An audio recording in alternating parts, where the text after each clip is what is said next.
What it do, DG crew? DG squad. DG squad, stand up. Hey man, we got Flight reacting to this MVP race makes no sense. This Jimmy Howard video, bro. I was gonna react to it, but hey, Flight react to it, so it's gonna be even better, bro. Let's lock in, bro. Spring is sprung. April has now begun. We got Jimmy High Roller. This MVP race makes no sense. Check it out. Is a player averaging a near 30-point triple-double worthy of an MVP? What about a player having one of the greatest defensive seasons of all time? Or how about a player... I mean, the MVP race makes plenty of sense. Give it the wet bananas, bro. Nobody else deserves it but him. Averaging 34 points, who put up 40 a game for an entire month. Bro, I'm actually mad that Wemby didn't try to at least go for like 80 or 90 points a season. If he had that, bro, undoubtedly it'd go to him, bro. 80 or 90 is worthy crazy. Of the award? Or what about a player who is having the most efficient 30-piece in the history of the NBA? Really? On his way to 65 wins. Now, the answer is pretty simple. All of these seasons are worthy of an MVP. But what if all of these seasons are happening at the same time? Exactly, bro. This is the best season, like, MVP-wise been, bro. Who should be the NBA's most valuable player this season? Well, that depends on who you ask and what they value.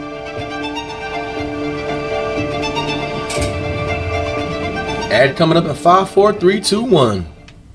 Money better. Count about my favorite time. You can only get perfect locked, partner. Tax nip be low. It only yeah, the 65-game rule is stupid. They need to take it out. Not for real, bro. They need to take it out. That 65-game rule gonna make a lot of these awards be I don't know what falsified. They would put the limit to, but it just don't make sense, bro. Because like, what if a player is averaging? They're gonna change it when a player averages like 42 points per game, and then he gets injured like right now in the NBA season with like 2 or 3 weeks left. Then they're gonna be like, oh wait, hold on, this doesn't seem right. That's all it's gonna take. The numbers. Winning the MVP usually means putting up numbers that jump off the stat sheet. Dang, oh my gosh. But big eye-popping box scores have almost become a prerequisite for the MVP award. And right now there's two players who don't just stand out this season. They stand out amongst every season. If we just look at raw box score numbers, Jokic and Luka are gapping the entire league this season. Okay, let me look at this, bro. Shay's averaging 31. Rebounds, Jokic assists, Jokic. Wemby averaging 3 blocks.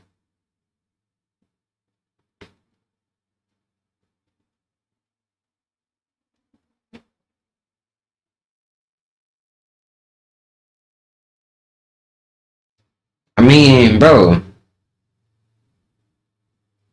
If we been honestly gotta go to Wemby, bro. He's only averaging 29 minutes. That's insane.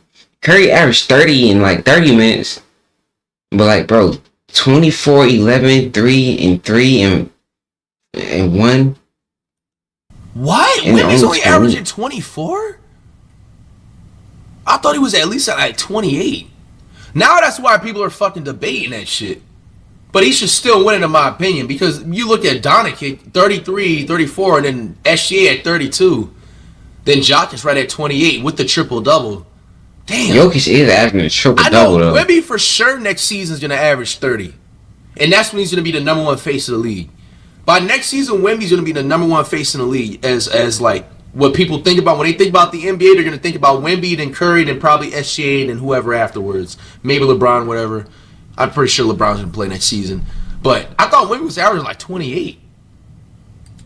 Their numbers have gotten so absurd that they... And I feel like Wemby can easily get more assists than this. I'm actually shocked. Wemby, bro, I mean, he don't need to get assists. They got point guards. Easy. You know, that's his position. Add up their per and 3 assists is still pretty good. And Jokic... Dang, bro. Who is a beyond with that 25 gifted dare? W's in the chat. Is Yvonne W. In modern Thank you so much. History. What does this mean? Jokic joining the 50 Club, an exclusive group that was previously only occupied by 2017 MVP Russell. 2017 Russ got the most points, rebounds, assists. Wow, as a point guard. Bro. Westbrook, 2025 Jokic, and 2024 Luka. But PRA. if sheer number... you know what's funny? Like, this is the first NBA season that I've covered where I really didn't really think about nothing with the PRA until now. Bro, Westbrook was averaging 53 in 2017. 53, bro. That's bro. MVP rush is something different, bro. Then Jokic would have won the award in 2025, and Luka would have won it in 2024. So would James Harden in 2019, Luka again in 2023, and LeBron in 2018. As box score numbers continue to climb across the NBA, so does the frequency of these historically significant seasons. In fact, 17 of the last 20 most productive seasons in modern NBA history have all came in just the last 8 years. Seasons like this, that were once not only warrant of an MVP, but were historic milestones, are now becoming an annual occasion for players like Jokic, Luka, and Giannis. And the more often we see these shockingly large numbers, the more the shock wears off. It wasn't long ago when averaging a triple-double all but guaranteed Russell Westbrook an MVP as a sixth seed. But in today's NBA, averaging a near 30-point triple-double might not even land you in the top 3 spots for the MVP. Unlike other superstars around the league who fill the stat sheet with historic volume, Shai Gilgeous-Alexander has maintained his spot as the MVP favorite with a season of record-breaking efficiency and consistency, all while spearheading the best team in the league. According to ESPN's net point stat, I think that will Jokic pass Westbrook for all time. Yeah, I made a video about that. He wouldn't pass him. 5 bad games all season. In fact, there has only been one season in the history of the league where a guard was more efficient than Shai at scoring the ball, while averaging at least 30 a game. And it was by the greatest shooter of all time, having the greatest season of his career. But to say Shai has simply been efficient this season would be an understatement. That's nice, so far this season, Shai is 6'3", by the way. 1.6 points every time he shoots the ball. That is the most points per shot by any volume scoring guard in the history of the NBA. 2026 Shai Gilgeous-Alexander isn't having one of the most efficient seasons by a guard. He is having the most efficient season of all time.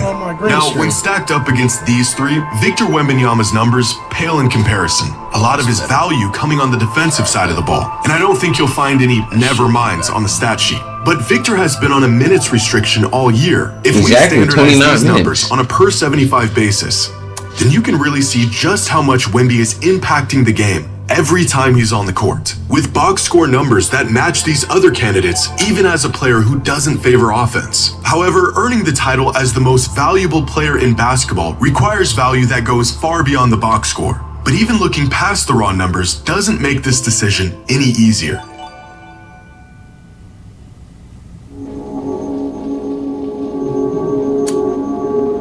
Impact.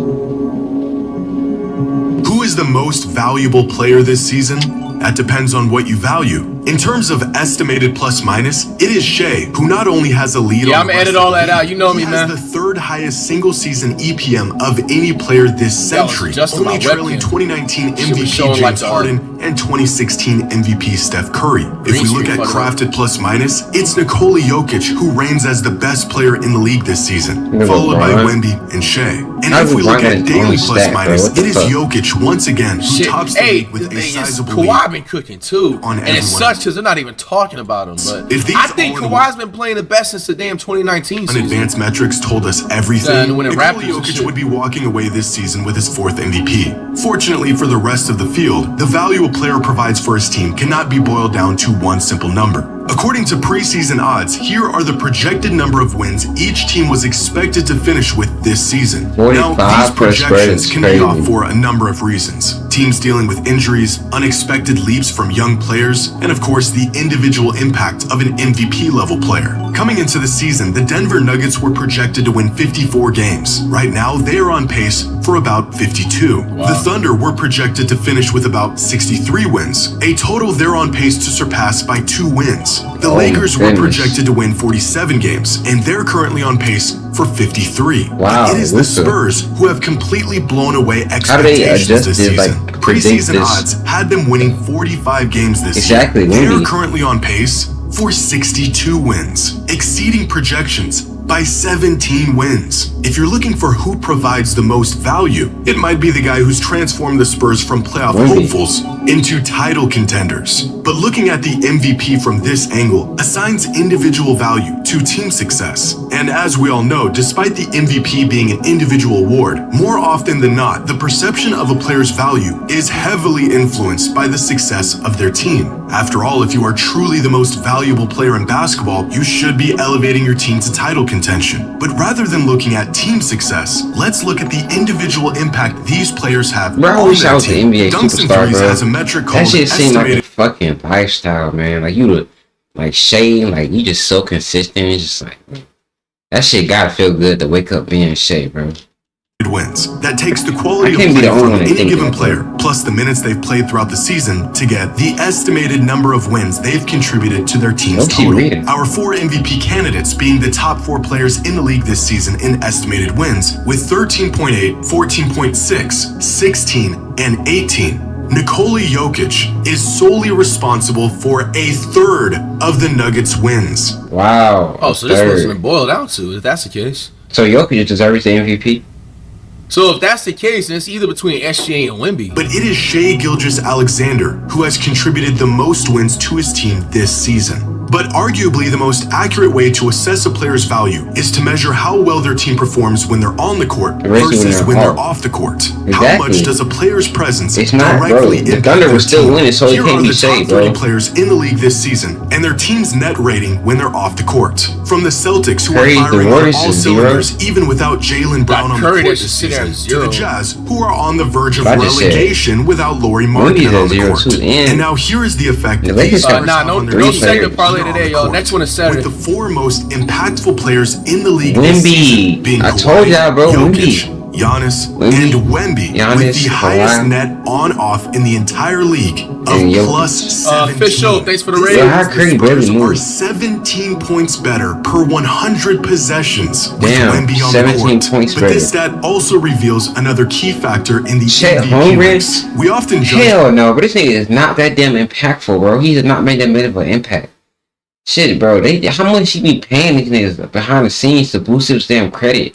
The player's impact on how well their team is playing. This has been a point of contention with the MVP award for years. MVPs go to players on good teams with top seeds, and rightfully so. But what if a player has MVP level value, but they're on a bad team? With Bam Adebayo on the court, the Heat have a plus 7.8 net rating, one of the highest in the entire NBA. On-court impact, that is the difference between the Heat being one of the worst teams in the league and merely I seen y'all said that in chat. Same goes for Giannis and Kawhi. LeBron went down MVP caliber seasons. Yo, we just said the same thing. And then when Tatum came back, Brown's shit went down. Without them. Purely looking at a team's results, like wins or seeding, ignores how great some of these players have to play just to keep their team competitive. With that being said, the MVP award has always valued turning good teams into great teams over turning bad teams into average teams. And with that being the case, here are our 4 MVP frontrunners and the impact they are having on their teams. If you're looking for a player who impacts the game,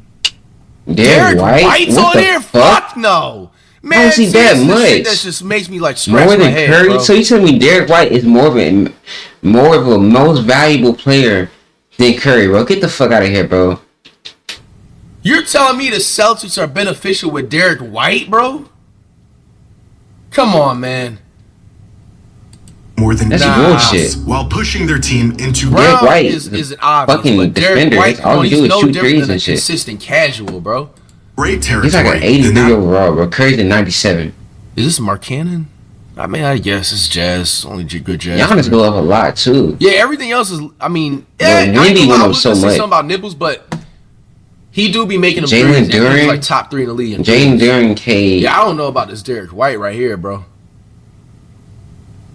Player is clearly. I ain't gonna lie, Shet need to go on somewhere too. Nigga, we just seen you drop like 8 straight points. That's what I'm saying. Thunder's reactions. This dude don't do shit on the court but get cardio. That's what I'm saying. This nigga Chet is overrated. Victor Come in on, 2K, he's nice, bro. I'm not gonna lie. Last year, 2K, my team, bro. That Shet card was amazing. Who is head and shoulders above the rest of the league in terms of the impact his presence has on his team. Now, it's important to note that the on-off metric doesn't measure how well an individual player is playing, but rather how well a team is playing while that individual is on the court. So what if we look at this the other way around?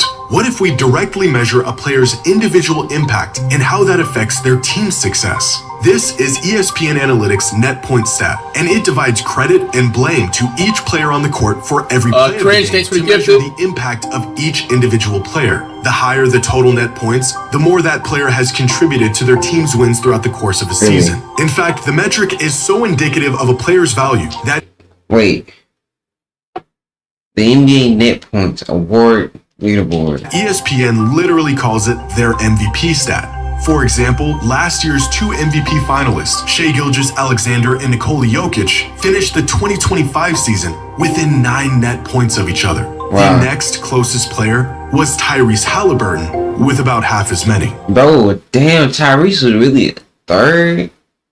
That's crazy, bro. Like, bro, I think they could have beat the Thunder, bro. That was Game 7, bro. Game 7. They took the fucking Thunder to Game 7, bro. If you want to know why last year's MVP race was so historic and so close, well, you're looking at it. Deep threes, but this year, the results of an entire season of basketball have turned out much different. There's no race bro, in this MVP stat. There's no back and forth at the top of the leaderboard. Like, there's no battle for the number one spot. MVP, like, it's just one guy. Even if he don't win MVP, so he still got that MVP. Who is truly the most valuable player in the NBA? Well, that all depends on who you're asking and what they value.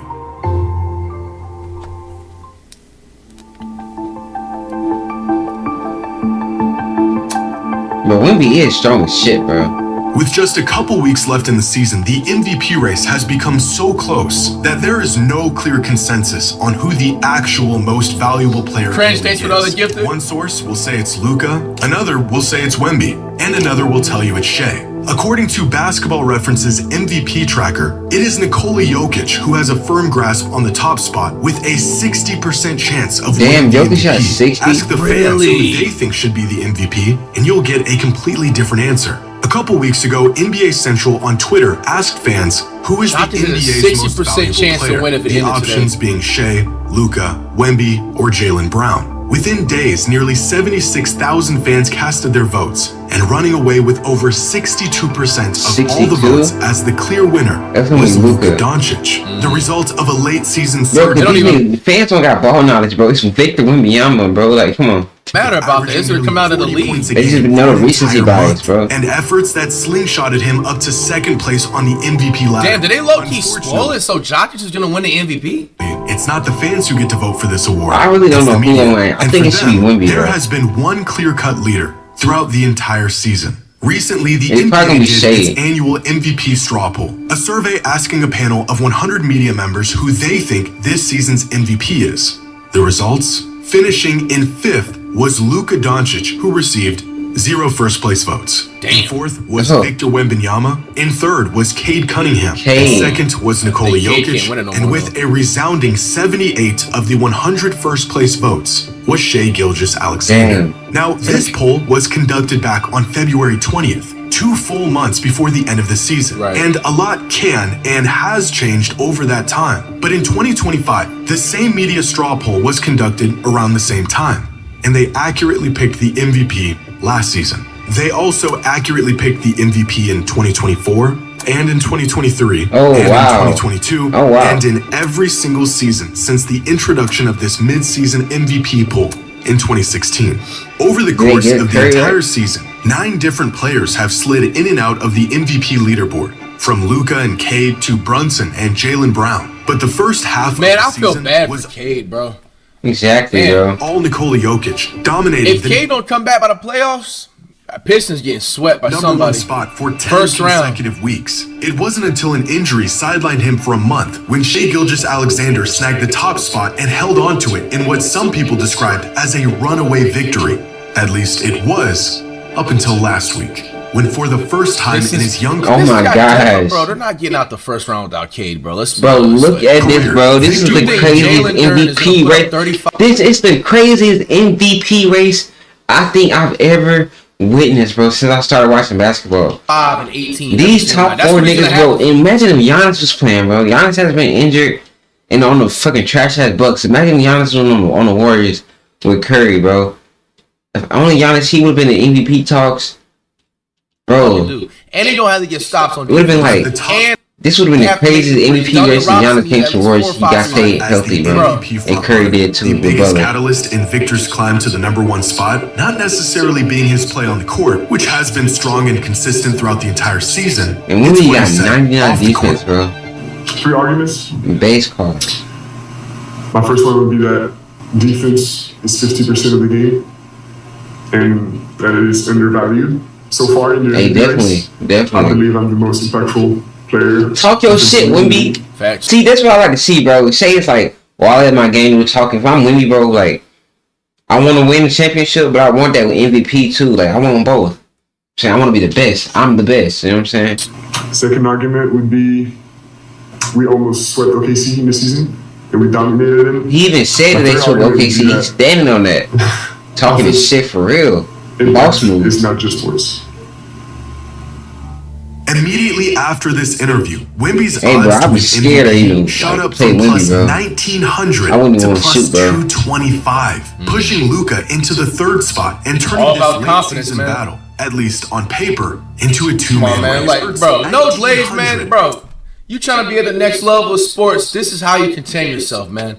You have a top MVP 5 faces in the NBA right now. You know what I'm saying? Sitting up straight while he's speaking. You know what I'm saying? Just fluent talk, all confidence, man. You know what I'm saying? This is an example, you know what I'm saying, of a superstar, elite, next level athlete, man. An MVP shot up from plus 1900 to plus 225, pushing Luka into the 3rd spot and turning this late season battle, at least on paper, into a 2-man race. If the MVP strictly went to the best player on the best team, then for the same reason he won it last season, Shai Gilgeous-Alexander would be crowned as the league's most valuable player.